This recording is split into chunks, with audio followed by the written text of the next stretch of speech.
Alright, so this is Don Smith here for Innovate York and this series of innovative interviews. I'm here with Lyndon Nicholson from Crowdbait. Hi Lyndon. Hi.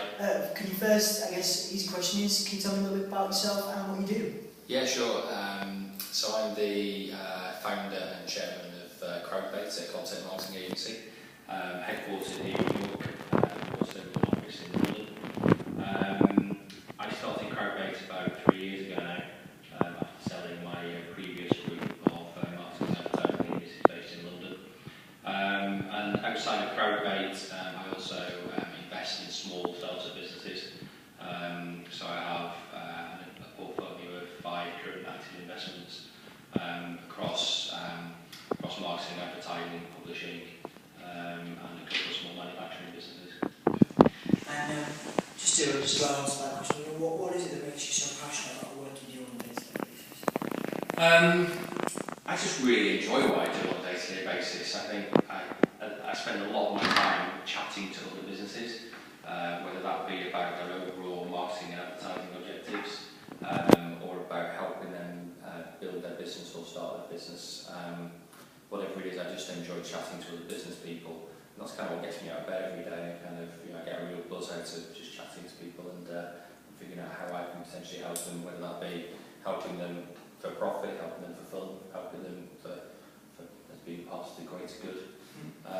It's kind of it's really good fun. Okay, and obviously this series centres around the theme of innovation. So what does the term innovate mean to you? That's a really broad question, and there are some very obvious answers to it. So you can say, well, innovation is kind of just taking an existing problem and finding a new slant on it.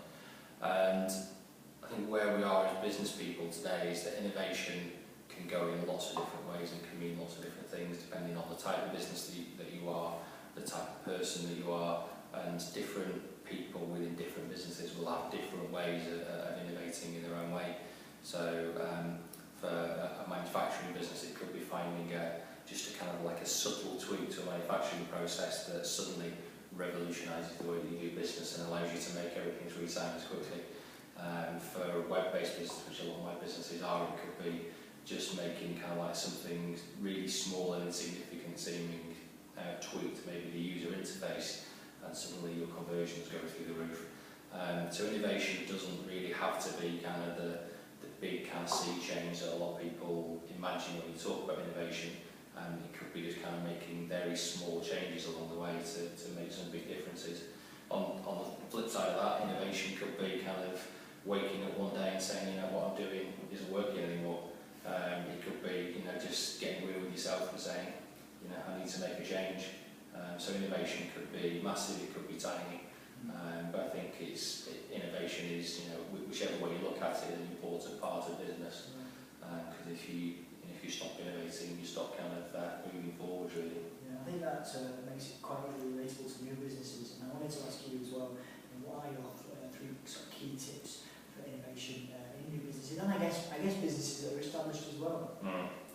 I think one big one, and it's kind of like a point of caution really when it comes to innovation, is don't try to be different for the sake of it. I think a lot of people set out and say, I'm going to do something really innovative in X space, and they maybe kind of sit down and they say, well, I've identified that there's a definite gap in the market there, but what they don't do is look at the flip side of that and say, well, there might be a gap in the market, but is there a market in the gap? And if there isn't, then you probably kind of be doing something really niche where there's absolutely no audience and nobody to actually buy your product. So don't set out and innovate for the sake of it. Make sure you're innovating for all the right reasons and find out whether there's actually a market there.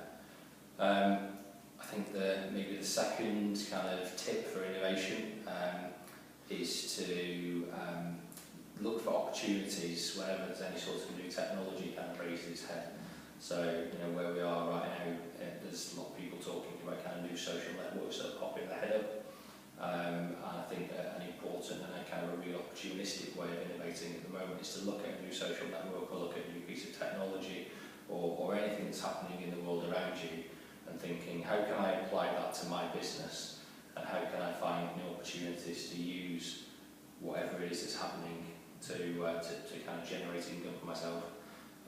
So if you you can look at a new social network and say, well, I figure that I can promote my business using this platform for whatever reason, and that's a nice innovative way to look at something new that's happening in the world around you.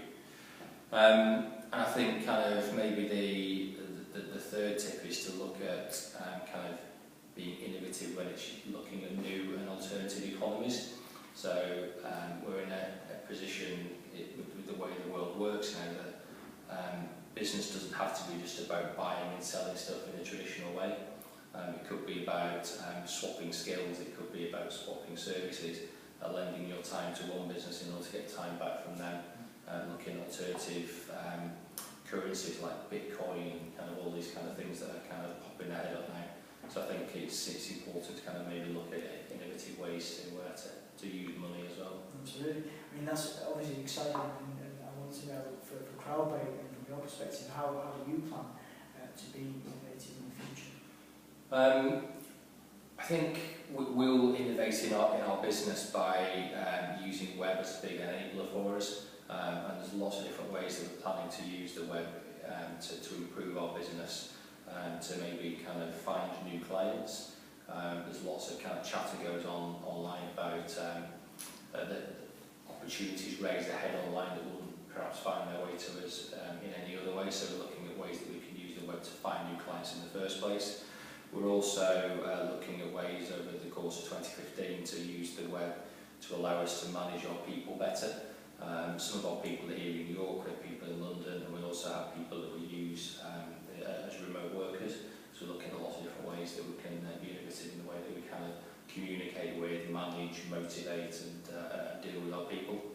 And the same really goes for our client base as well, that the old way of doing things, of perhaps having to go and see your clients once a month just to manage a relationship, we're looking at innovative ways that we can use the web to demonstrate to people, A, that we're doing a good job, B, that we want to kind of continue the relationship and we're representing good value for money.